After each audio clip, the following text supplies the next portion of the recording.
Bonjour à toutes et à tous, bienvenue sur le podcast Diagonaliste dédié aux Diagonales de France, randonnée de longue distance à vélo. Je suis Marc Jacquemont et je vous accompagne lors de ces aventures. Aujourd'hui, nous avons le grand plaisir d'accueillir Stéphane, un diagonaliste, mais pas que, en tout cas chevronné, qui partagera son expérience. Bonjour Stéphane, merci de participer à ce podcast. Peux-tu dans un premier temps te présenter ? Bonjour à toutes et à tous, Stéphane Gibon, j'ai 38 ans, modeste diagonaliste parce que j'en ai fait 5 et je suis élu au comité directeur de la FF Vélo, Fédération Française de Cyclotourisme, en charge des longues distances. Très important. Peux-tu nous raconter comment tu es venu à la longue distance ? Alors tout d'abord, je viens d'une famille où le papa a toujours pratiqué les sports d'endurance à une époque où c'était pas la mode. Mon père a fait les 100 km de Millau en 92, donc j'avais 5 ans, j'ai toujours eu ça comme exemple familial, donc ça forge un peu la relation au sport. Et donc j'ai toujours fait du vélo devant la maison, chez mes parents, dans les chasses, autour de la maison de mes parents, j'ai toujours fait du vélo.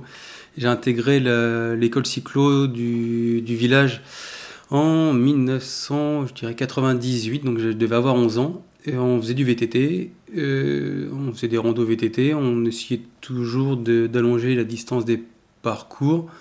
Donc quand je suis arrivé à faire mes études sur Brest, j'avais 20 ans, pour poursuivre mes études à Brest, pour m'entraîner, on va dire, pour le Roc des Monts d'Arrée, qui est une rando VTT qui fait 120 bornes, j'ai commencé à chercher à faire des brevets route. Et j'ai fait mon premier 200 en arrivant en Bretagne, donc le 1er mai 2008. Non, même pas. C'était pas le 1er mai 2008. Si, c'était ça. Non, c'était Bagnoles-le-Mont-Bagnoles plutôt. Donc, toujours en 2008, mais c'était Bagnoles-le-Mont-Bagnoles. Pendant mon stage de cette année d'études. Donc j'ai fait mon premier 200 là, un deuxième 200 l'année d'après en 2009. Et en 2010, on cherchait avec un copain d'école d'ingé ce qu'on pourrait se faire après le 120 bornes des Rocs des Monts d'Arrée. Et on est tombé sur le Luchon-Bayonne qu'organise l'Aviron Bayonnais, un des clubs de la fédération. Donc on s'est lancé sur le Luchon-Bayonne en 2010. Et pour préparer le Luchon-Bayonne, on a fait brevet de 200, 300, 400. C'est assez marrant parce que le brevet de 400 a plus impressionné les gens du club que le Luchon-Bayonne qui pour nous, c'était pas facile quand même. Ça faisait quelle distance, Luchon-Bayonne ? 326, on l'avait fait en 2 jours, donc tout l'école le premier jour et deuxième journée plus Pays Basque. Et je l'ai refait en un seul morceau en 2012. Donc voilà, j'ai commencé comme ça, puis après c'était parti. Et tu te souviens de ta première longue randonnée, je veux dire qui a avoisiné les 1000 km ? Le première que j'ai terminée, c'est le Londres-Limbourg-Londres en 2013, donc il y a 12 ans. Qui avait lieu sur le mois de juillet et d'août, parce que j'ai validé le dos des Codax du juillet et d'août avec le Londres-Londres. Et la première diagonale, c'était un mois suivant, donc à la rentrée scolaire 2013. Donc c'était une Brest-Strasbourg. Le thème, l'arrivée à Strasbourg n'était pas choisi au hasard, c'était le serment de Koufra. Donc il fallait pédaler jusqu'à voir les flèches de la cathédrale de Strasbourg. D'accord, on reviendra sur les diagonales après. Tu organises des randonnées qui sont connues pour leur qualité, tu organises beaucoup de randonnées à longue distance. Qu'est-ce qui te tient le plus à cœur dans l'organisation d'un parcours longue distance ? C'est quoi les critères ? C'est un triptyque à 3 en fait. Qu'on organise quelque chose, c'est du sport, donc effectivement c'est pas compétitif, mais il y a un certain défi sportif. De la culture découverte, donc c'est pour ça qu'il y a toujours une thématique et puis qu'elle est creusée très profondément, et de la convivialité. C'est-à-dire, c'est toujours les 3, c'est sport, culture et convivialité. Par convivialité, c'est un vrai accueil au départ et à l'arrivée, un vrai parcours qui a été reconnu, qui a été extrêmement travaillé, et effectivement, c'est du sport, parce que même si c'est un 200 km, un BRM 200, ça reste quand même ça reste du sport, quoi. C'est pas compétitif, mais c'est sportif. Les traces, c'est toi qui les fais, c'est toi qui les prépares ? C'est plus long que ça, c'est plus large que ça. J'attache une grande importance à la thématique. Après je m'assure qu'il y a une densité de routes ou de monuments à voir assez dense pour répondre à la thématique. Donc par exemple, si on prend, je sais pas moi, les sites Vauban, il n'y en a pas assez sur le territoire, je peux pas faire une randonnée sur Vauban, qui a une densité assez large. Et après je travaille énormément les parcours, mais pas que à la cartésienne, pas que avec du Google Street View.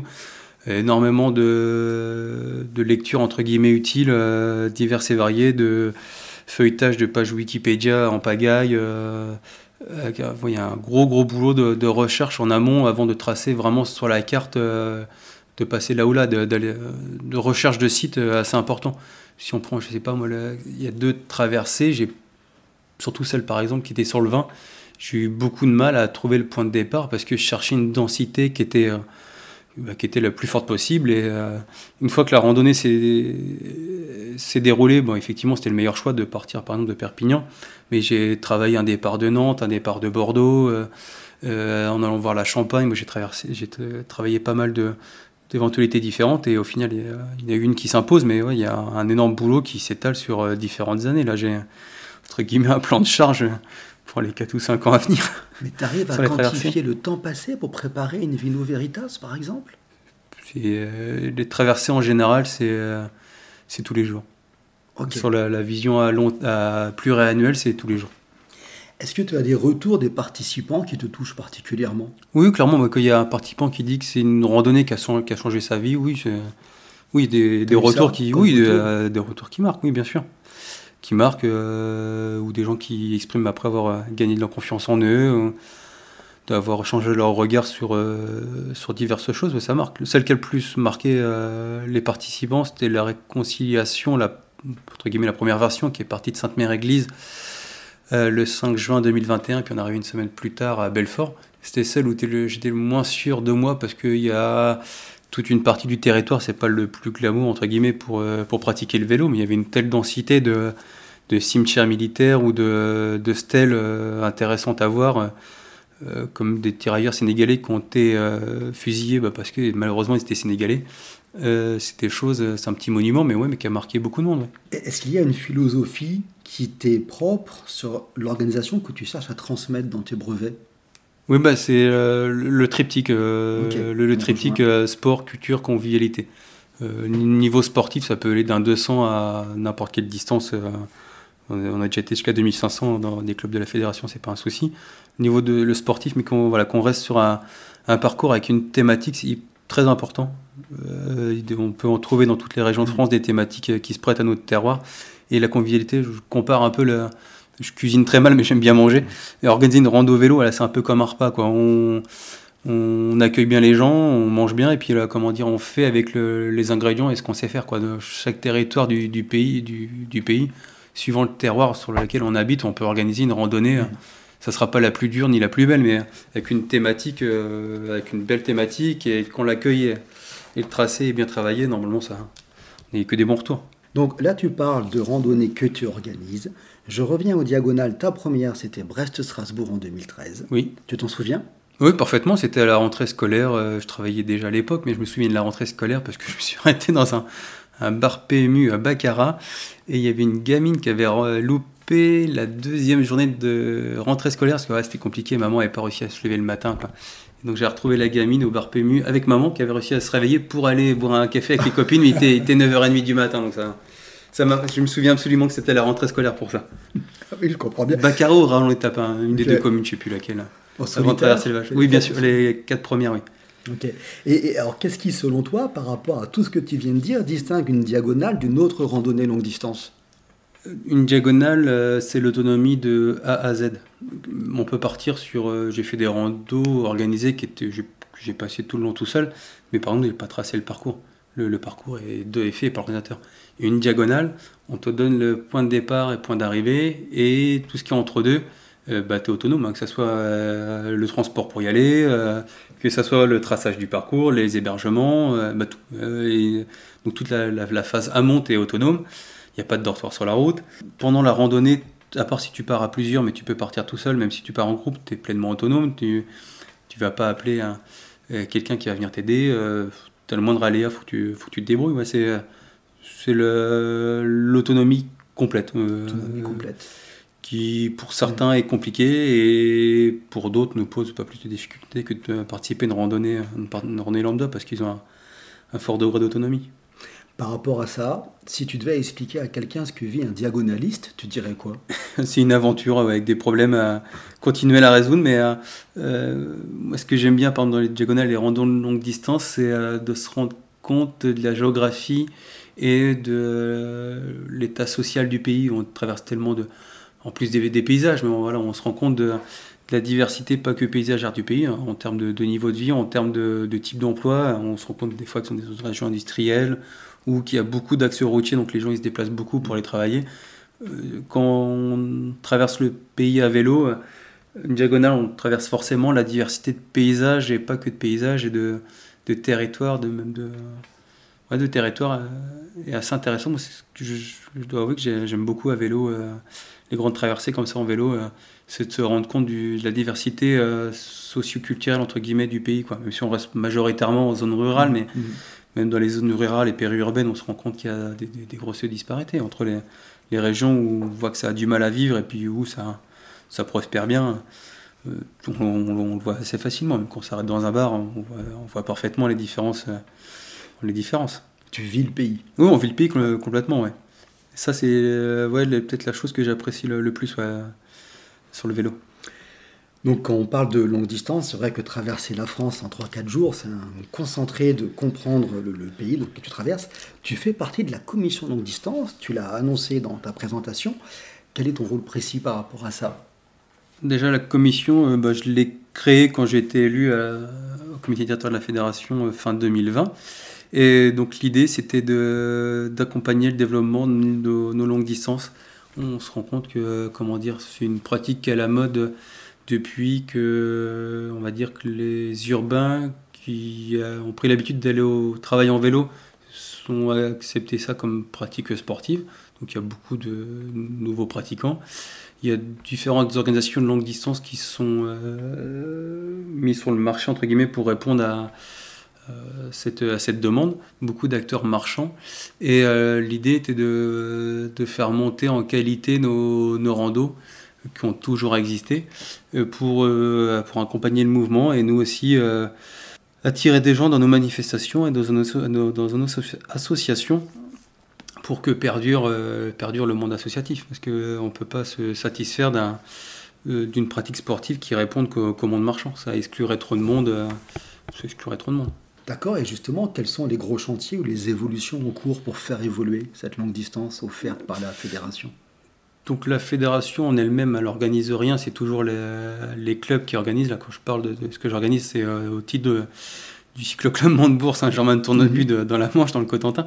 Donc c'est toujours les clubs qui organisent. L'idée, voilà, c'est de faire monter en qualité nos organisations, parce que la plupart ne répondent pas forcément aux demandes du pratiquant actuel, quel que soit son âge. Donc de faire monter en qualité nos orgas et de le faire connaître, de le faire savoir. Donc c'est pour ça que quand je me suis présenté en 2020, la feuille de route, c'était de créer le label longue distance, où il y a un cahier des charges qualitatif, hein, comme pour un label alimentaire, où on demande tout un tas de choses au club organisateur, mais ça répond toujours au côté sport, culture et convivialité. C'est tourné autour de ça. Et la fédération, en échange, accompagne les clubs pour donner un peu plus de visibilité avec de la publicité dans de la presse magazine, dans ces médias, que ce soit réseaux sociaux, web magazine ou publications papier. Donc de donner de la visibilité en échange d'une montée en qualité de nos orgas. Et l'idée derrière tout ça, il y avait deux autres idées, c'était d'envoyer les nouveaux pratiquants, entre guillemets, vers des orgas pour lesquels on est sûr de la qualité, qui ne se retrouvent pas à mettre un carton à la fin d'un BRM à 23h dans une boîte aux lettres sans accueil. Et le deuxième point que j'ai oublié, que je voulais dire, c'était de faire monter en qualité, et j'ai oublié le deuxième, c'est pas grave. Alors peut-être qu'on peut revenir justement, c'est quoi ces critères? La convivialité, c'est quoi les critères d'un BRM qui répondent à ce label? C'est pas forcément un BRM, donc par exemple, ça peut être n'importe quelle forme de randonnée, du moment que ça dépasse plus de 200 km par jour. On peut très bien organiser un 600 km sur 3 jours, ça va très bien. C'est des critères d'accueil. Déjà, on va commencer par l'accueil. Par exemple, au point de départ, qui est absolument des WC.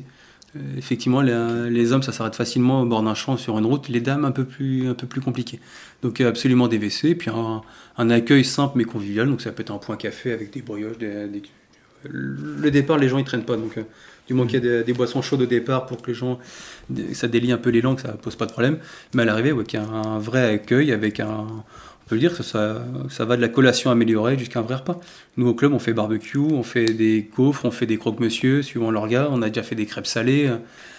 On y arrive. C'est pas compliqué pour un 300 ou un 600, un retour qui est très étalé dans le temps? En fait, ça dépend quoi. Vous faites le 200, 300, ça pose pas de soucis. Le 400, ça commence à poser problème. En fait, si on a les bénévoles, il y a des choses qui sont plus ou moins faciles. Le plus difficile, c'est le barbecue à la demande ou les crêpes salées.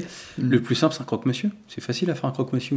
Vous achetez 2 machines à croque-monsieur, vous en préparez une vingtaine à l'avance et vous les faites quand les gens ils arrivent. Il vous faut un bénévole. Croque-monsieur, même des gaufres, c'est pareil, vous les faites à la demande. Vous préparez 20 litres de pâte à gaufres et vous les faites à la demande. Les gens ils sont heureux avec une gaufre. Une gaufre, une bière artisanale, surtout pas hésiter sur la qualité. Des produits qui sont donnés, qui sont proposés aux gens. Mais en fait, à l'ACP, ils font principalement des brownies, donc des gâteaux qu'ils préparent à l'avance. Le club de Chambéry, pareil, ils font des gâteaux maison. Les gens sont heureux de manger un bon flan et une part de tarte, avec une boisson chaude, une bière pourquoi pas, et puis des choses pour accompagner. Ça peut être de la rillette sur une baquette de tradition. Les gens savent se servir, il n'y a pas de souci. Ils vont réussir à étaler un bout de rillette sur un bout de pain. Ça ne nécessite pas forcément beaucoup de bénévoles. Des paquets de bonbons Haribo, faut pas citer de marque, c'est pas grave, mais c'est pas ce qui. En fait, ça nécessite de la présence, mais c'est pas un boulot fou. Il vous faut une personne pour réceptionner les arrivées, et puis il faut à 3 en fait. À 3, s'il n'y a pas un monde extraordinaire, vous faites un BRM avec 100 partants où les arrivées sont étalées comme sur un 400 ou un 600. À 2 ou 3, ça se gère facilement. Les participants sont assez bienveillants, ils peuvent attendre 2 minutes. C'est un non-problème. Donc des croque-monsieur, par exemple, c'est ce qu'il y a de plus simple. Vous en préparez à l'avance, vous les mettez sur une planche et vous les faites à la demande et c'est réglé. Ok, donc ça rentre dans les critères, on accueille les gens. On accueille les gens et les gens, à l'arrivée, ils sont fatigués, ils ont faim. Non mais c'est important, ils ont faim. Il y a certains qui ont vraiment très faim. Pour certains, on va parler même d'un 200. Un 200, c'est pas anodin. Pour eux, ils n'ont jamais fait autant. Ils sont fatigués, ils sont fiers aussi, ils veulent partager. Donc c'est important qu'il y ait un accueil pour qu'ils puissent partager, que ce soit avec les organisateurs ou avec les autres pratiquants, parce que j'ai déjà vu des gens finir un 300 à 4 minutes avant le délai, ils étaient en pleurs, mais ils étaient fatigués, ils étaient émus, ils étaient heureux, quoi. Donc d'accueillir les gens, non, c'est important. Après, pour le côté sport, quand on organise un 200 ou un 300, le sport c'est bon est lié. Pas besoin d'aller plus épiloguer. Et pour le côté découverte en fait ou culture, en fait, il faut un parcours thématique est toujours mieux avec une thématique dédiée parce que ça permet en fait d'associer une image de marque à la randonnée. Je sais pas, là, on est chez Marc en Alsace, mais c'est assez facile de faire une randonnée sur le vin ou sur autre chose, je sais pas moi, sur les points cul de Menant des Vosges ou autre. Et en fait, tout de suite, on peut créer une thématique, une image de marque. Les gens, ils vont plus finir faire le BRM 200 de Club de Strasbourg, mais ils vont tourner comme un petit hamster dans les Vosges pour chercher les sommets. Ils vont plus faire mon BRM 200 qui est en plein hiver, ils vont les faire les marais blancs. Et ils vont plus rouler un 200 en Sologne, ils vont faire à Beaulieu. Et en fait, dès qu'on met une thématique, on peut associer une image de marque, et après, en fait, l'image de marque, elle fait tout, quoi. On sait qu'on va les faire... on va faire plaisir au Strasbourgeois, la hamster, on sait que ça sera bien organisé, et donc on peut y aller les yeux fermés. Donc voilà, le côté thématique est hyper important. Et je regarde aussi, je les fais tous les parcours qu'on reçoit, je les fais tous sur la carte. Aujourd'hui, tout le monde a un GPS ou au moins peut suivre un parcours sur son smartphone. Donc absolument prendre le réseau très très secondaire. Pour 2 raisons, les routes sont plus belles, il y a moins de voitures, et quand on croise une voiture, elle roule à 50, elle roule pas à 90. Et en plus, on tombe sur le danger, c'est les voitures qui roulent vite. On va tomber sur des voitures qui roulent moins vite, et en plus sur des gens, qui sont pas loin de leur domicile, et souvent, c'est là où ils sont le plus attentifs. Les accidents de vélo, où les vélos sont fauchés par une voiture, c'est en semaine, quand les gens ils vont sur leur trajet pour aller travailler. C'est le mercredi, le jour le plus meurtrier de la semaine. Et pas sur le vélo taf, sur la sortie qu'on fait en journée, en semaine. Donc si on organise, je sais pas moi, un brevet de 1000, on a tout intérêt, parce que ça va déborder du week-end, à choisir des routes sur un réseau très secondaire. On va éviter toutes ces gens qui sont en effet tunnel. Je vais au travail, effet tunnel, je le fais tous les jours, la route. Il y a 15 minutes de bagnole. Des fois, on ne sait même plus si on a vraiment fait les 15 km en voiture, parce que gros effet tunnel. Et les accidents, ils sont là. Donc je regarde absolument les parcours, tous. Ça se voit très rapidement si c'est tracé sur des petites routes du réseau très secondaire ou sur des routes départementales, parce que c'est plus bucolique, entre guillemets. Les routes sont souvent il y a des jolies fermes sur le côté, on est plus tranquille et c'est bien mieux pour la sécurité de tous. Alors justement, tu peux dire un mot par rapport à la sécurité, c'est un sujet d'importance? Oui, mais c'est un sujet d'importance pour lequel on a très peu. En termes d'organisation, la prise qu'on a, c'est le parcours. C'est le parcours. C'est le parcours et de sensibiliser les gens. On ne peut pas vérifier qu'ils mettent leur gilet jaune et qu'ils vont allumer la dynamo qu'ils vont allumer la lumière sur la route. On peut les sensibiliser là-dessus. D'ailleurs, à ce sujet, je vais faire éditer par la fédération des affiches grand format qu'on pourra afficher sur le départ de tous nos brevets longue distance qui rappellent les règles en termes de circulation nocturne. Ça devrait faire du A2, vraiment la grosse affiche, comme on voit sur le bord des routes.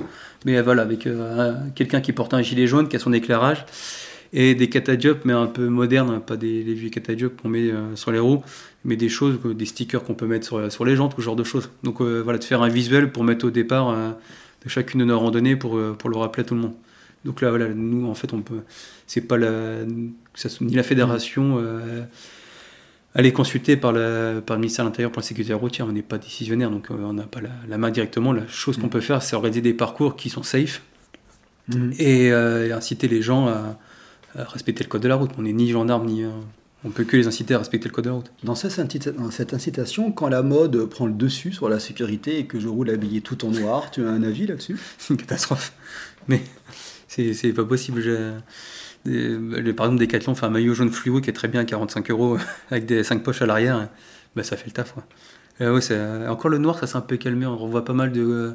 La mode est plutôt maillot de couleur unie aujourd'hui, un peu avec des couleurs un peu plus qui se voient qui se voient. Il y a des rouges, il y a des. Mais ouais, c'est une catastrophe complète. D'accord. Je trouve que la mode commence à être passée, quoi. Mais ouf. Ouais, mais ouais, Decathlon fait un maillot à 45 balles qui est jaune fluo. C'est pas très joli, mais ça se voit. C'est quand même plus important. Je préfère rentrer en vie que à la maison. On parlait de longue distance. Comment, selon toi, on pourrait valoriser cette pratique auprès des clubs, des cyclistes plus jeunes peut-être? Il y a deux choses différentes. Par rapport à nos clubs associations, on a des clubs qui sont plutôt vieillissants. En fait, c'est un formidable moyen, quand des clubs organisateurs, de faire venir des jeunes dans son club et des jeunes qui peuvent éventuellement beaucoup s'impliquer dans la vie du club. On a pas mal d'exemples des petits clubs comme à Strasbourg, comme un autre petit club, je crois qu'il s'appelle l'Audax Club Parisien, qui a réussi en renouvelant ses organisations à faire venir énormément de jeunes, à quasiment tripler son nombre de licenciés en quasiment 10 ans. Il y a Laval aussi, les Audax Levallois, où ce sont les jeunes, en temps de par jeune, c'est moins de 30 ans, donc pour un club de la fédération, c'est vraiment plutôt jeune. Donc des trentenaires qui ont repris le club, et ce qui s'est passé aussi au sein de notre club à Montebourg, qui a été créé par des jeunes. Donc en termes pour un club, ça permet de renouveler les pratiquants du club. Et en termes de sociétalement par rapport aux cyclistes, en fait, c'est un mouvement de fond dans la société, où le mouvement de fond de la société va vers un sport plutôt d'endurance, qui est valorisable pour soi et envers les autres. Et ce sport d'endurance, ça peut être le vélo longue distance pour le vélo. Et je prends toujours l'exemple de la course à pied, parce que c'est des exemples qui me parlent facilement. Mais qu'on fait le 10 bornes en 32 minutes, ce qui correspond pour un homme à niveau élite régionale ou élite nationale pour une femme, on est pour les purs compétiteurs, ils vont réussir à le valoriser, mais ça concerne vraiment un pouillème de la population, alors qu'aller courir un marathon ou un 100 bornes ou autre, même si on met 5 heures à faire son marathon, c'est accessible à tout le monde, mais comment dire, il y a une fierté personnelle qui peut en être tirée, qui est bien plus grande. Et en fait, on voit que l'ensemble de la société répond à ça. Quand on voit le triathlon, ce qui explose, c'est les formats longs. Quand on voit le trail, ce qui attire les gens, même si c'est pas ce qu'ils vont faire au final, c'est les formats longs. La course sur route, c'est le marathon. C'est plus le 10 bornes qui fait rêver, c'est le marathon. Donc en fait, c'est un mouvement de fond global de la société. Même la marche à pied, il y a des grandes marches à pied qui sont organisées. Tu vas voir à Paris-Strasbourg, je crois, mais Tu veux dire que les clubs peuvent mettre en avant ces longues distances Sociétalement, ça répond à une demande sociétale de gens qui veulent faire du sport, mais sans le côté, comment dire, très contraignant de la compétition, qui est très contraignant en termes de rythme de vie, en termes de volume d'entraînement, en termes de très peu d'élus qui peuvent en tirer une certaine fierté. Donc en fait, sociétalement, l'ensemble de la société tire là-dessus depuis au moins une quinzaine d'années. Quand on voit l'engouement du trail ou des marathons qui explose, qui a une quantité folle de pratiquants, allant jusqu'à faire des tirages au sort où il n'y en a qu'un sur 10 qui est pris, il y a un mouvement de fond de la société qui tend vers ça depuis une quinzaine d'années. Et dont le vélo a su aussi, ça déteint sur le vélo. Où il y a 15 ans, quand j'ai commencé, il n'y avait que le Paris-Brest-Paris tous les 4 ans. Et aujourd'hui, il y a un choix chaque week-end d'aller faire à quelque chose qui fait plus de 1000 km à la belle saison. Donc l'offre a complètement explosé. Alors justement, je reviens aux diagonales. Il faut être un ultra sportif pour en faire ou pas? Il faut être ultra motivé. Il faut être motivé. Non, c'est pas anodin. Quelle que soit la randonnée longue distance, un 200 c'est un peu plus anodin, mais si on parle d'un BRM 1000 ou d'une diagonale, quelle qu'elle soit, c'est pas anodin en termes d'investissement personnel, parce que ça prend du temps, il faut s'entraîner, il faut le préparer. Là on parle de gens qui partent un peu de zéro, quoi, voilà, pas ceux qui les enfilent comme des perles, mais voilà, qu'on se fixe ça comme objectif, c'est pas anodin, mais c'est pas inaccessible, c'est pas le côté entre guillemets sportif, la limite, c'est plutôt l'intelligence qu'on va mettre à la construction d'atteindre l'objectif, et puis la gestion de sa randonnée, si on va partir à toute berzingue ou voilà, de savoir se débrouiller tout seul, le niveau d'autonomie. Si on est plutôt, si on commence si on est encore actif entre guillemets, qu'on a toujours fait plus ou moins du sport, c'est accessible à bout de 1, 2 ou 3 ans, mais c'est accessible. Pas besoin effectivement de faire le marathon en 3 heures ou le 10 bornes en 32 minutes pour y accéder. C'est beaucoup plus dans la tête que effectivement le côté du sportif intrinsèque. Tu es à la commission longue distance. Si tu avais une carte blanche pour créer une grande épreuve FF Vélo, tu ferais quoi? Donc elle existe déjà depuis 100 ans, c'est l'Audax Club parisien qui l'organise tous les 4 ans. Il y a des choses je pourrais dire, à améliorer le côté touristique, mise en valeur de l'aspect touristique, mais globalement elle existe. Oui. Elle s'appelle Paris-Brest-Paris et ça fait 100 ans qu'elle existe. Oui. Alors justement, la prochaine édition c'est en 2027. Quel rôle joue, selon toi, la FF Vélo dans la préparation, l'accompagnement des cyclotouristes vers cet objectif, cette randonnée quand même mythique? Si on parle des pratiquants, en fait, les 99% des BRM vont être organisés par un club affilié à la Fédération française de cyclotourisme. Il n'y a qu'une seule association qui organise des BRM sans être affiliée à la Fédé. Donc Qui ça? Ça doit être Limoges, si je ne me trompe pas. On peut faire des BRM sans être affilié à la fédération? Oui, il faut être une association à but non lucratif, mais ça peut être un club Bifollet, par exemple. Ok. Donc les BRM appartiennent à l'ACP, donc le club parisien, pas à la Fédé. Et par contre, l'organisation de tous les BRM est dévolue à des clubs de la Fédé. Donc sans club affilié à la Fédé, il n'y a plus on va dire le Paris-Brest-Paris avec ses brevets comme ils existent aujourd'hui. Donc ça, entre guillemets, c'est la partie la plus visible. Après, il y a beaucoup de bénévoles sur le parcours qui sont issus de nos clubs, on va chercher des bénévoles dans les clubs sur la route, ou les familles, entre guillemets, des participants qui sont dans un club. Donc on va chercher, l'ACP va chercher beaucoup de nos clubs, beaucoup des, entre guillemets, dirigeants du Paris-Brest-Paris qui s'occupent de la sécurité du parcours sont issus des clubs de la fédération et pas forcément de l'ACP. Donc en fait, pour les participants, la base BRM, donc toujours des bénévoles de clubs de la fédération, et les chevilles ouvrières du Paris-Brest, il y a beaucoup de licenciés ou de gens de la famille. Donc effectivement, ça repose énormément sur l'associatif et sur les clubs de la fédération. Après, la fédération en tant que telle, elle vient en appui, si besoin, de l'ACP, qui est quand même une structure assez rodée, mais qui peut avoir besoin de relais auprès des préfectures, auprès des autorités.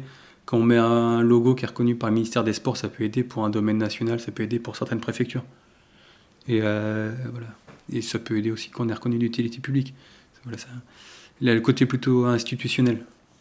Ok, donc la Fédé est quand même très liée à l'organisation du Paris-Brest. Oui, il y a une convention qui est signée tous les 4 ans entre l'ACP et la fédération, la FF Vélo, qui va être sans doute renouvelée pour pour les 4 ans, pour la prochaine édition, sachant que le président de l'ACP, Luc, est président du Corrège d'Île-de-France, donc les discussions devraient se faire assez facilement.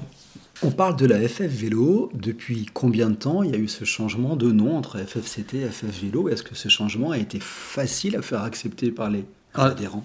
J'étais pas élu quand ça a été mis en place, mais je m'en souviens très bien parce que j'ai répondu au questionnaire juste avant d'aller aux photos de maternité de madame, donc c'était l'été 2017. C'est assez simple de se souvenir de la date.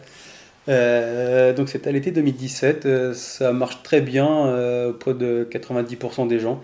Et comme partout, il y a des réfractaires au changement.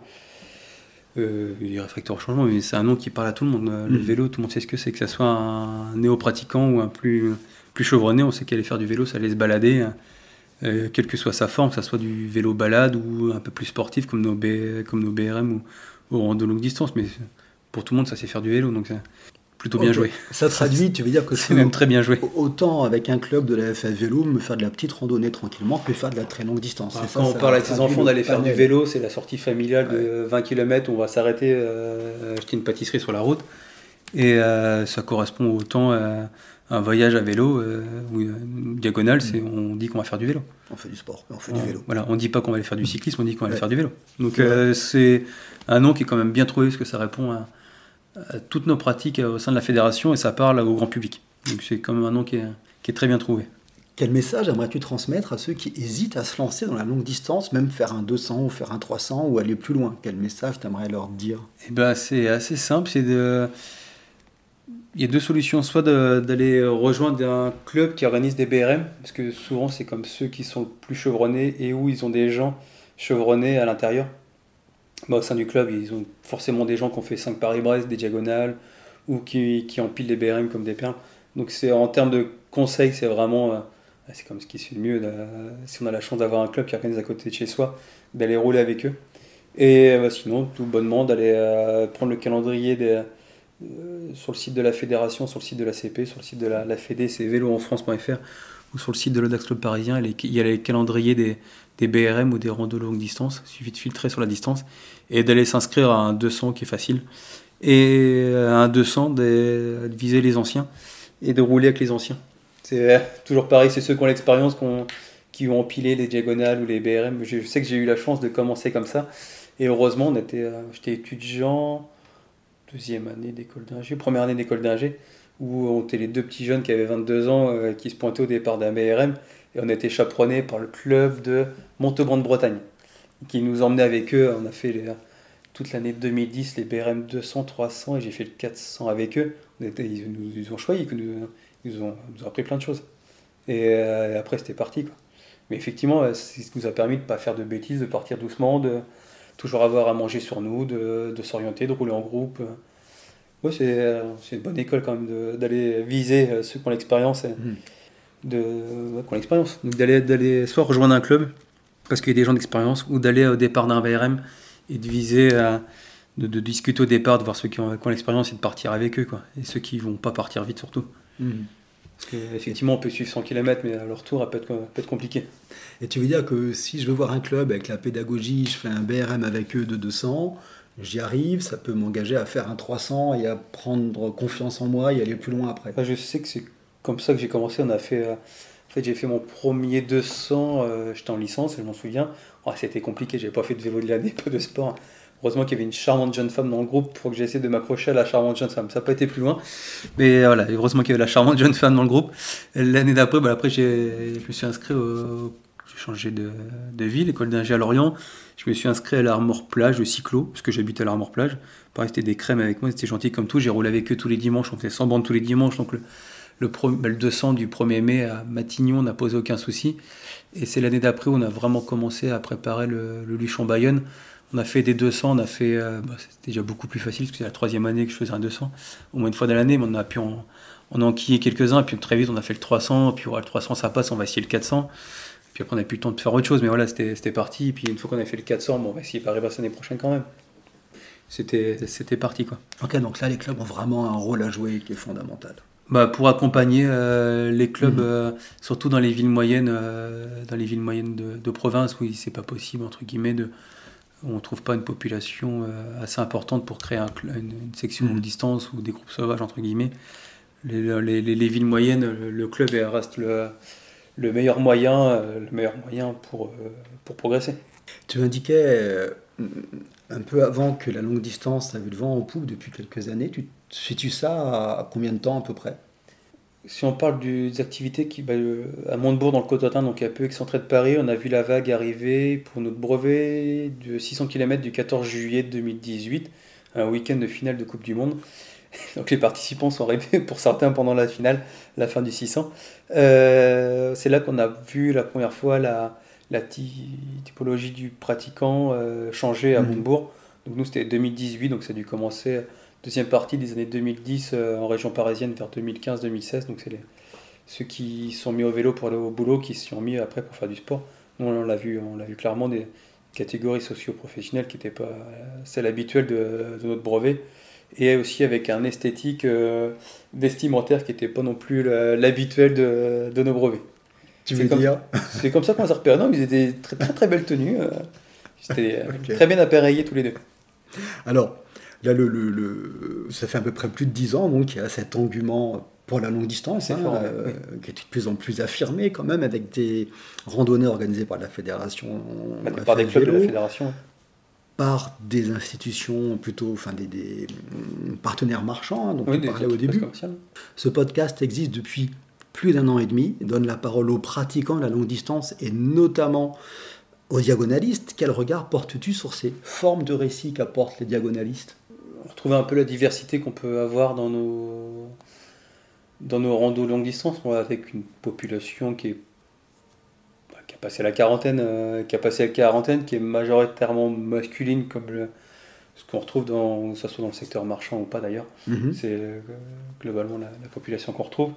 Et avec des profils assez variés, mais globalement, suivant le type d'orga, le passif de très gros sportifs est quand même assez faible. C'est ce qui a valorisé. Par contre, ce qu'on retrouve le moins, parce que les diagonalistes, on touche des pratiquants assez expérimentés de la Fédé, qui connaissent déjà les activités de la fédération, assez expérimentés. Ce qu'on voit dans les nouveaux pratiquants qu'on peut voir même sur des randonnées longues, c'est qu'ils sont plus jeunes, plus urbains, il y a plus de femmes, et c'est plus des gens qui ont une carrière sportive où il n'y a pas eu que le vélo, où il n'y a pas que le vélo non plus actuellement. On peut voir des gens qui sont cassés les genoux à faire des marathons ou à jouer au foot, qu'on récupère sur des randos longue distance, ou des gens qui font d'autres sports en parallèle. Parce que comme c'est pas compétitif, il n'y a pas la notion d'exclusivité pour performer dans le sport. Le principal, c'est d'être sportif. On peut faire de la course à pied ou même du handball et faire des randos longue distance, parce qu'il n'y a pas ce côté non compétitif et qu'il n'y a pas l'exclusivité. Mais ouais, le reste de la population que je peux voir sur nos randos longue distance, c'est ce qui diffère avec les diagonales, on va dire qu'il y a un temps de latence ou une hystérésis entre le pratiquant de diagonale aujourd'hui et le reste des pratiquants qu'on peut voir, même sur Paris-Brest-Paris. Ça se rajeunit, il y a un peu plus de femmes, mais pas encore assez. C'est vraiment un chouïa, les femmes.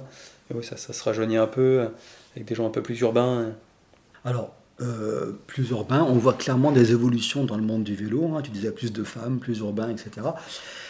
Dans les mois à venir, quel profil te plairait d'entendre sur ce podcast qui va élargir ces gens interviewés? Effectivement, des nouveaux pratiquants qui sont arrivés avec un profil un peu atypique qui sort de nos standards qu'on a pu avoir à la fédération pendant longtemps, où pour faire de la longue distance, c'était Paris-Brest-Paris tous les 4 ans, puis entre deux, on met déjà des diagonales pour s'occuper. C'était le profil il y a 10 ans. En fait, il y a toute une vague de nouveaux profils divers et variés qui est arrivé, qu'on peut écouter, et qui ne fait pas forcément que des diagonales, ou qui n'en fait qu'une, ou qui n'ont pas encore fait, parce qu'il y a beaucoup de... Comment dire, et comme pas mal de freins à faire une diagonale, même pour les nouveaux pratiquants. Là, quand on parle de nouveaux pratiquants, la plupart, en fait, ils sont inscrits sur des formules à 200 km par jour, et il y a quand même encore une marge pour aller faire une diagonale. Donc on parle de gens qui sont sur une formule 280 km par jour, où le parcours est tracé.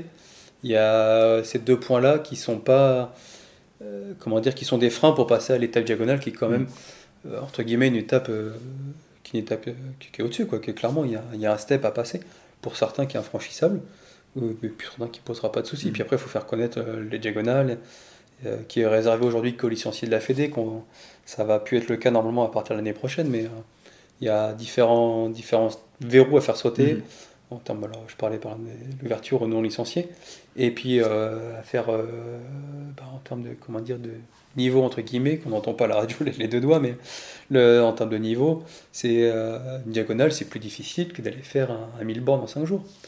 Parce qu'il y a l'autonomie complète, et puis il y a le curseur sportif est quand même un peu plus élevé. Donc tu veux dire que pour y aller, organiser des longues distances avec moins d'exigences journalières peut être une bonne marche. Sur les 4 ans à venir, il y a 3 axes que j'ai envie de développer pour les longues distances à la Fédé. Le premier, c'est initier, on va en parler tout de suite, développer et conserver le patrimoine. Conserver le patrimoine, ça s'appelle le Tour de France, US Métro, on a plein de choses à conserver comme patrimoine, les diagonales ou autres. Comment ça s'appelle, faire progresser la qualité des orgas, c'est globalement le label longue distance. Et après, il y a tout le côté initié, où en fait, à la fédération, historiquement, on organise des choses par rapport au niveau des nouveaux pratiquants qui est élitiste, qui est trop dur. Une diagonale, c'est difficile pour beaucoup de nouveaux pratiquants. À Paris-Brest-Paris, c'est difficile pour beaucoup de nouveaux pratiquants. Les délais d'un BRM 600 sont difficiles pour beaucoup de nouveaux pratiquants. Donc l'idée, effectivement, c'est de mettre l'accent là-dessus, sur initier. Il y a plusieurs verrous, plusieurs axes de bras de levier. Il y a tout le côté communication, on peut donner des conseils, on va faire ça, des articles dans Cyclomag qui sont accessibles sur internet avec des petites vidéos pour démystifier les choses, les podcasts ça en fait partie. Et la deuxième chose, c'est on parlait des diagonales, on va créer on va organiser à partir de l'année prochaine les médianes de France, où en fait c'est des petites sœurs des diagonales, où on lève la plupart des freins à la pratique tout en gardant l'esprit. Je peux peut-être développer en premier les médianes. Donc les diagonales, c'est 9 points cardinaux. Et pour rester sur une histoire géométrique, l'idée c'est de partir des 9 points mi-distance du côté de l'hexagone. Donc si on prend une diagonale, les coins des diagonales, il y a Brest et Dunkerque. Au milieu, il y a le monument Kiefer de Ouistreham, à haut point important. Le point de départ est photogénique et touristique. C'est pas un commissariat où on parle devant une vie de Santin. C'est un endroit qui est accessible en train, qui est touristique et photogénique. Donc le monument Kiefer à Ouistreham. Entre Dunkerque et Strasbourg, c'est la place ducale de Charleville-Mézières. Entre Strasbourg et Menton, c'est le lac d'Annecy, l'île, je ne sais plus comment ça s'appelle, la petite île sur le bord du lac d'Annecy, en plein centre-ville d'Annecy. Entre Menton et Perpignan, c'est les arènes d'Arles. Entre Perpignan et Hendaye, c'est la cathédrale de Saint-Bertrand de Comminges. Et entre Brest et Hendaye, c'est les 2 tours du port de La Rochelle. Donc déjà, voilà, géographiquement, on change pour pas dévaloriser diagonale, on crée quelque chose de nouveau qui s'appelle les médianes. On garde l'histoire géographique, mais on fait tourner un tout petit peu pour changer l'endroit. Et en prenant les contraintes de train, tout est accessible en train, en TER ou en TGV qui accepte les vélos. Et en plus, le point de départ, il est beau, quoi, où il y a une histoire, il y a quelque chose. Donc un endroit sympa, accessible en train. Après, le deuxième frein, c'est, avant de partir, c'est on trace l'itinéraire. Là, l'itinéraire n'est pas proposé ni imposé. Par contre, les points de pointage sont imposés. Et ils ne sont pas imposés n'importe où. C'est des points de pointage hyper touristiques. On a des gens qui vont aller pointer à Conques, on a des gens qui vont aller pointer au trou de Bozoul. Donc par rapport à la Fédé, c'est que des BPF, sauf un. C'est le viaduc de Garabi qu'on a ajouté, qui n'est pas un BPF.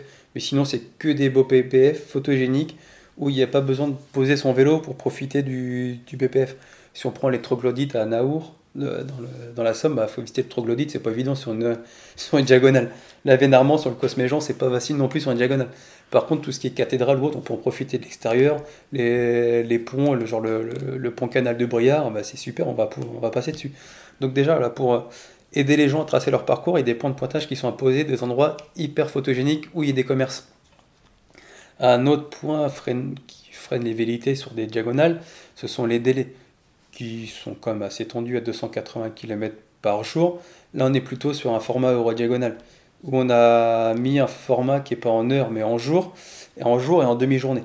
J'ai le règlement rapidement si je regarde sur mon téléphone, sinon je vais me tromper. Mais si on prend la première, Charleville-Mézières, Saint-Bertrand-de-Comminges, où le parcours théorique à 1160 km qu'on a tracé en faisant de point à point, on a mis 7 jours. Donc l'idée, c'est que les gens ne roulent pas de nuit, ils profitent de super pointages avec un pointage photogénique au départ et à l'arrivée. Après, ça sera ouvert aux licenciés et non licenciés via une forte majoration tarifaire. Et on va faire deux modes de pointage qu'on n'a pas qu'on va nulle part ailleurs. Un mode pointage carton tradit entre guillemets, mais des cartons très améliorés. C'est-à-dire qu'on va les pointer au pont canal de Briare par exemple. On aura sur son petit carnet, on aura un petit détail touristique de ce qu'il y a à voir au viaduc de Briare. Pourquoi quand on va à Briare, on va au pont canal et ce qu'il y a d'exceptionnel au viaduc de Briare. Et ça pour les, je sais pas, il doit y avoir 40 ou 50 points différents de pointage si on prend les 9 médianes sur la France. Donc ça sera la formule papier. Et on fera une formule numérique avec l'application que la fédération vient de lancer, FF Vélo Plus, où pareil, on aura l'équivalent, quand on va s'inscrire, on va avoir sa médiane, Charleville, Saint-Bertrand-de-Comminges, avec toute la liste des pointages qui sont associés.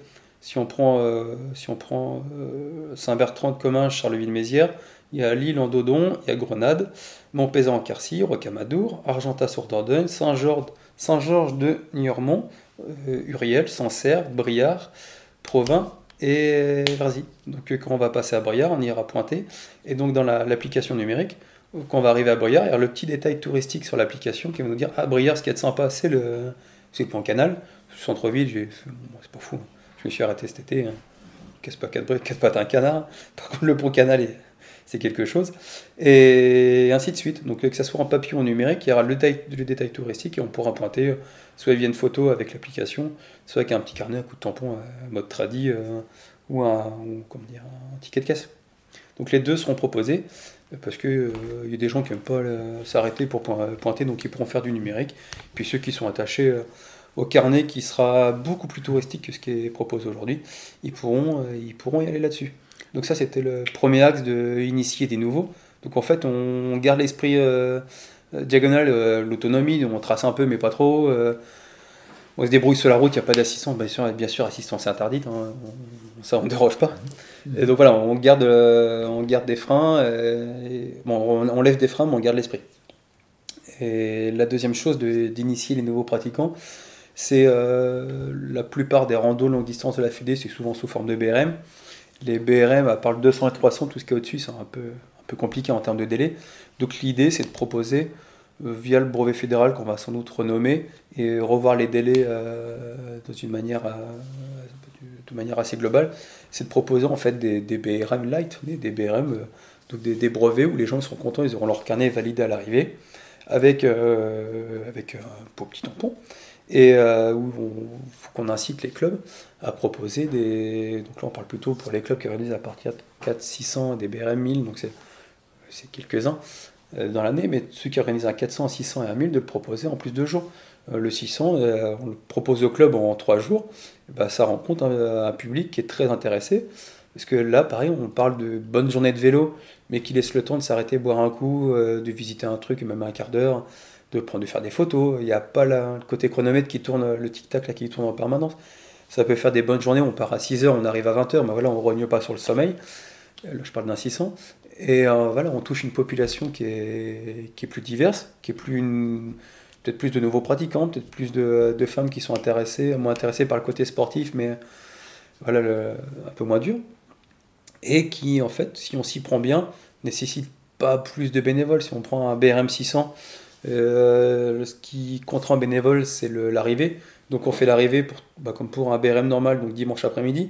Donc ce qu'il faut, c'est faire un départ le vendredi matin. Et si on la joue bien, on fait un départ avant 6-7 heures du matin, entre 6h et 8h. Donc on peut toucher les retraités du club et ceux qui commencent pas trop tôt le boulot. Et il faut quelques personnes pour lancer un départ. Là, on va peut-être toucher 15 ou 20 personnes. Donc il faut quelques personnes pour valider que tout le monde est bien là le matin, distribuer les cartons s'il y a des cartons à distribuer, servir un café et quelques biscuits à quelques bénévoles du club si c'est une affaire qui est pliée, ça. Et ça, c'est pour l'avoir proposé sur un BRM 1000 il y a déjà quelques années, en 2017, qu'on propose le BRM 1000 en 5 jours ou en formule BRM en 60 15 heures. On touche des gens, c'est pas la même population, c'est des gens des fois un peu plus âgés. Il y avait 7 personnes, je crois qu'il avait fait en 5 jours. C'est pas énorme, il y avait une trentaine sur le BRM 1000, mais c'était les 7 personnes. Il y en a qui préparaient, Marc qui préparait une diagonale, et il y avait, je crois, un groupe de 4 et puis un ou deux solos de mémoire qui étaient partis. Voilà, ils ont fait leur rando. Leur rando quand même assez longue, en 5 jours, 2000 bornes, mais voilà, il y a moins le stress du chronomètre, quoi. Et donc les médianes et ces nouveaux brevets, ça va sortir quand? C'est l'année prochaine? L'objectif médiane, c'est validé en comité directeur, il n'y a plus qu'à mettre en œuvre. Ok. C'est facile, non, il y a du boulot. Il y a du boulot en termes de l'inscription en ligne, créer les carnets, les plaques de cadre, le site web de l'amicale à mettre à jour, qu'on fasse ce qu'il faut en termes de papeterie. Bon, il y a du travail. L'idée, c'est que ça soit disponible au printemps de l'année prochaine. 26. Le printemps 2026. Et après, pour relooker un peu les brevets fédéraux en termes de règlement ou de nom, c'est très très simple, entre guillemets, parce que c'est juste une validation en comité directeur qui peut se faire en mois de septembre.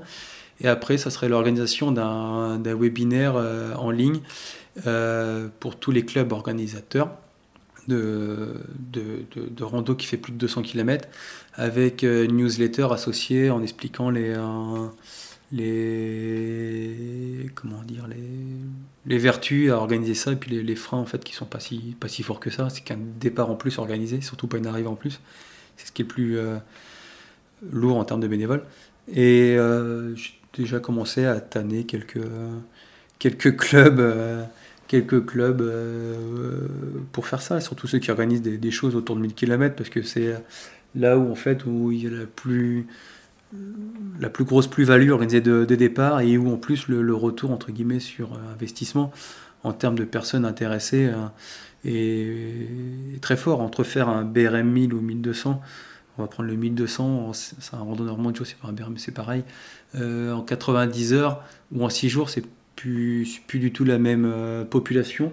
Ça peut être c'est plus la même population, et ça peut toucher même la même population qui, pour une fois, a envie de prendre son temps, quoi. Entre faire un BRM 1200, quel que soit entre guillemets le niveau du pratiquant, le temps est compté.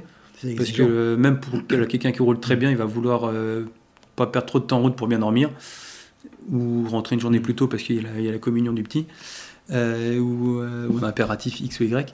Non, mais et l'organiser en 6 jours, ça nécessite plus de vacances, c'est vrai, mais là, on peut se dire, en 6 jours, ça fait 200 km par jour. La personne qui débute, ou pour qui un 1200 c'est pas facile, il va pouvoir prendre le temps, ou même juste le finir alors qu'il n'aura pas pu le finir en formule BRM. Et pour ceux qui ont plus d'aisance, prendre leur temps, profiter de faire des photos, de s'arrêter par exemple au resto le midi, ou pas dormir dans un abribus, mais d'arriver suffisamment tôt pour se prendre une chambre d'hôtel ou autre. Non, ça libère beaucoup de contraintes, beaucoup de freins, et je veux vraiment insister là-dessus, parce que c'est un énorme levier pour faire venir du monde à nos organes. Et on peut très bien organiser les deux en parallèle. On le fait à Montebourg, quand on l'a fait pour le brevet de 600 cette année. On avait limité à 100 participants en total, on avait une quinzaine sur la formule en 2 jours. Et c'est des gens qui ont beaucoup plus profité de leurs vacances. On le voit à l'arrivée, sur le brevet de 600, on récupère des gens fatigués, même s'ils ont bien dormi. Et ceux qui l'ont fait en 3 jours, on récupère des gens qui ont beaucoup plus le sourire et qui ont beaucoup plus profité des attraits du parcours. Et en termes de bénévoles, c'est un départ à 6h du matin, c'est 3 bénévoles. C'est 3-4 bénévoles pour distribuer du café, distribuer des cartons et faire la circulation sur le parking ou dans la rue. Donc, en termes d'investissement humain, c'est assez faible. Alors, je trouve que c'est vraiment une très bonne idée, et les deux formules cohabitent très bien ensemble selon ce que tu veux faire, mais ça peut vraiment faire venir de nouveaux pratiquants. Je te rejoins entièrement. Et même nouveaux pratiquants, ou pratiquants entre guillemets en fin de carrière, je mets des guillemets, mais il y a une population qui peut être un peu vieillissante, et des gens qui ont fait des diagonales, qui ont fait des Paris-Brest, qui vieillissent, ou qui ont moins le temps de s'entraîner. Ça peut être diverses raisons, qui ont des problèmes de santé, et qui seront déjà très heureux en termes de défis ou autres d'aller faire un brevet de 1000 km en 5 jours, ce qui est quand même c'est pas anodin non plus, quoi. C'est pas anodin. Tu vas avoir une certaine fierté quand tu y arrives. Voilà, effectivement, une certaine fierté, c'est le terme. Ouais. Nous allons arriver à la fin de ce podcast. Aimerais-tu ajouter encore d'autres choses ? Dans l'immédiat, j'ai pas trop Non. d'idées, à part de se lancer Ne pas hésiter. et d'aller rouler, ouais. Et d'aller Contacter rouler. un club, c'est quand même un très bon accompagnement. Oui, que ça soit, si on parle vraiment de débutants ou de néo-pratiquants, de regarder les clubs qui organisent des choses qui fait plus de 200 km. Soit vous allez sur Vélo en France et vous filtrez plus de 200 km, ou sur le calendrier de l'Audace Club Parisien des BRM. S'ils organisent, c'est qu'ils ont des pratiquants et ils vont pouvoir vous conseiller avec un, comment dire, pas que le matériel, il y a le savoir-faire, entre guillemets, le truc à acquérir, la compétence en termes de gestion, en termes d'orga à acquérir. Et ils vont vous expliquer qu'un vélo à 800 balles à Decathlon avec des garde-boue, ça fait largement l'affaire. Pas besoin de craquer son PEL ou de renoncer aux vacances familiales pour se lancer un vélo d'occasion. Decathlon, le plus important, c'est qu'ils soient en bon état et confortable. Voilà, un vélo confortable en bon état. Et puis après, ils vont vous apprendre le métier, entre guillemets, de gestion de l'effort, même de freins psychologiques à lever, quoi. Surtout pas regarder. Il y a quand même un petit côté psychologique. Si vous êtes au départ d'une diagonale et que tout de suite vous pensez à Brest et vous pensez à Strasbourg, ça peut être loin. Si vous pensez à la première boulangerie où on doit pointer à Huelgoat, c'est quand même un peu plus simple de penser à Huelgoat quand on est à Brest que de penser à Strasbourg. Donc il y a des petits trucs psychologiques en termes de savoir-faire à acquérir auprès des anciens, ou moins ceux qui ont anciens, pas forcément par l'âge, mais ceux qui ont l'expérience, quoi. Il y a une transmission importante de ceux qui ont déjà fait par rapport à ceux qui vont vers. Oui, puis en plus d'avoir commencé en Bretagne, la première année on a fait beaucoup de brevets, c'était avec, je crois, Jean-Claude et Nicole Chabiran, oui. des petits gens là à Angers là. C'est quand même une très très très très bonne école de faire toute une série de brevets avec Nicole et Jean-Claude. Oui, clair. Que je peux remercier une nouvelle fois après les avoir remerciés au Paris-Brest Paris. En tout cas, on arrive à la fin. Merci beaucoup, vraiment Stéphane, d'avoir partagé ton expérience, mais aussi d'avoir fait part de ce que va proposer la Fédération française du vélo, parce que c'est important, ça part quand même beaucoup de là. Ton retour sera important, j'en suis convaincu. Merci à tous nos auditeurs de nous avoir rejoints. N'hésitez pas à nous envoyer un email à diagonaliste@gmail.com si vous avez des questions, des suggestions, ou bien sûr une diagonale à partager. Merci beaucoup Stéphane, au revoir. Merci Marc.